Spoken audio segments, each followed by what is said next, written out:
முத்தையா அவர்களுடைய ஓட்டம் எதை நோக்கி இருக்குது சினிமா பயணத்தில்? இல்லை, அடுத்து வந்து இப்போ கொரோனா வந்தது போக ஒரு நிறைய நல்ல பெரிய பெரிய கதைகள் பண்ணேன். ஆனால் கொரோனா முடிஞ்சதுக்கப்புறம் புலிக்குத்தி பாண்டி தாங்க நான் நினச்ச மாதிரி ஒரு படம் பண்ணேன். ஆக்சுவலி புலிக்குத்தி பாண்டியோட கிளைமேக்ஸ் வந்து கொம்பனில் இருந்த கிளைமேக்ஸ்.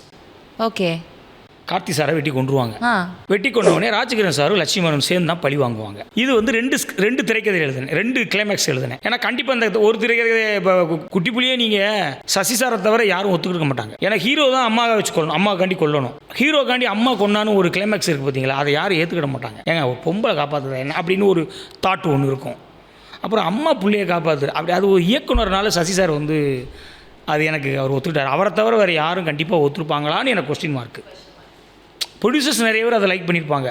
ஆனால் ஹீரோஸாக இருக்கிறவங்க அதை யோசிப்பாங்க. ஆனால் சசி சார் ஏன் பண்ணார்னா, பேசிக்காக ஒரு டேரக்டர் அப்படின்னால அவர் சார் எப்பயுமே எல்லாத்துக்கும் ஸ்கோப் கொடுக்கணும்னு பார்ப்பார்.